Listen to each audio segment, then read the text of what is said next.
Mr. Speaker, this is not the first time that I stood in support of this subject on the floor of this legislature. The first time that I stood to speak on this, I sat at a different side of the floor.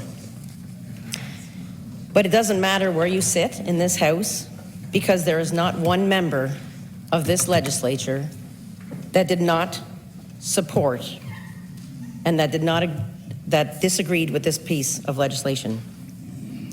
We have all been working together since day one to make this happen. This is not about political parties.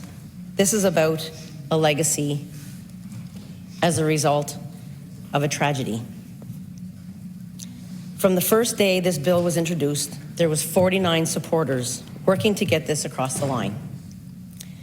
As proof, let me remind the members of how we got here and how we've been working to get where we are today since day one. 2 years ago today, Bill 61, an earlier version of Bill 52, was brought forward to the House for first reading. On May 13th, 2021, we voted unanimously to send Bill 61 to law amendments for consultation and to correct errors that prevented us from passing the legislation in 2021. On October 5th of 2021, the Committee of Law Amendments met, heard from stakeholders, and again voted unanimously to support in principle that we would work together to see Bill 61 become a reality. The work on this legislation has never stopped, not on either side of the floor. Just recently, just a couple weeks ago, I was part of a meeting with the Minister of Health and his department, along with Avery's mom, Michelle, and an organ recipient, Bill Gandy. And again, as non-political, the meeting we were also joined by my colleagues, member of Fundy the Isles, St. John West, and the member from Memramcook, Tantramar. And like I said, the work has never stopped. We had great conversations, and the promise to keep working on this file was always there. It is unfortunate that when this was first presented, that it was done in a way that didn't have the care and attention given to it that something of this magnitude deserved. So I'm very pleased to see that the opposition has taken the advice given and brought forward legislation that is now passable. In May of 2021, the original legislation had gaps that prevented us from adopting it. Imagine my disappointment, the disappointment of the colleagues, but more so, imagine the disappointment of Michelle, Avery's mom.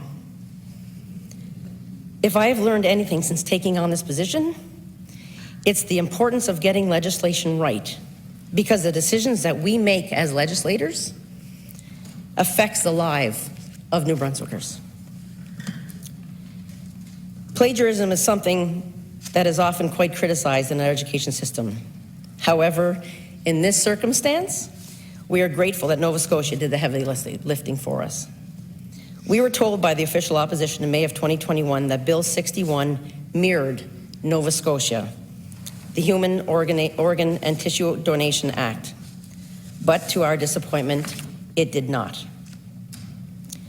In May 2021, the official opposition was instructed to go back and revise legislation, correct it, and bring it in line to Nova Scotia. And that is exactly what we have here today. Bill 52 is a carbon copy of what Bill 133 was in Nova Scotia. Nova Scotia drafters did an excellent job, and we now have legislation that we can not only unanimously support, but that we can pass.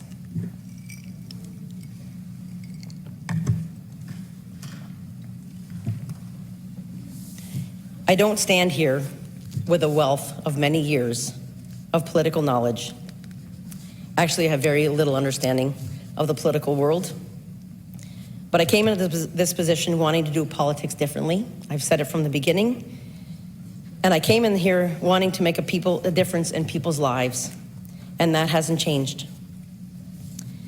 And this is a topic that transcends political lines.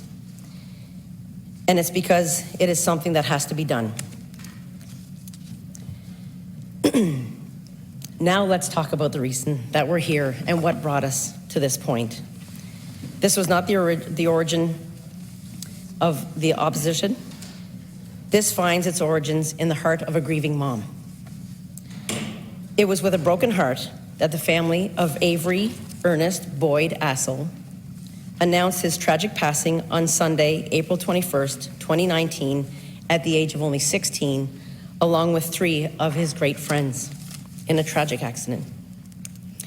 Avery was well known for his kind heart, his beautiful smile, and his beautiful blue eyes. He had the personality that left an impact on all who crossed his path. He was a genuine old soul that could strike up a conversation with anyone, young or old. Always willing and ready to help, and he is missed by so many. Avery had a passion for all things outdoors, all things automotive, and anything that involved friends or family. His summers were spent shining his car, and his winters were either on the rink or tearing up the trails on his snowmobile. Any time of the year, he was up for a trip to the camp with his friends, his grandparents, and his family. Avery was a grade 11 student at NSCR, and he applied to college with plans to become a lineman. He had the love of hockey. He had the honor of spending his year surrounded by his closest friends, his last year, on the NSCR Cobras High School hockey team. He was so proud to bring home the NBIAA Hockey Provincial Championship banner with his beloved teammates. He was also excited to be a part of the NSER drag team that year. He was a vibrant, funny, amazing, young, caring boy with a long future ahead of him. He worked with my son Travis at Canadian Tire, which was his means to be able to buy and work on his car. He was actually with my son that night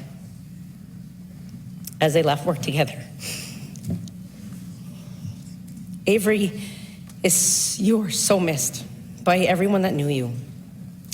You will never be forgotten, and today we honor you.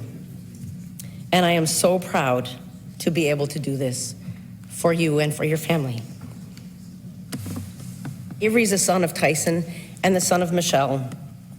And I know Michelle has been watching this very closely. She's been following along since the beginning. And I know she's watching today. As I said earlier, the legislation was well drafted, but there is one change that I can see that will improve this legislation. And with that, when Bill 52 moves to committee stage, I will move the following amendments that Bill 52, from this time forward, will be known as Avery's Law. Thank you, Mr. Speaker.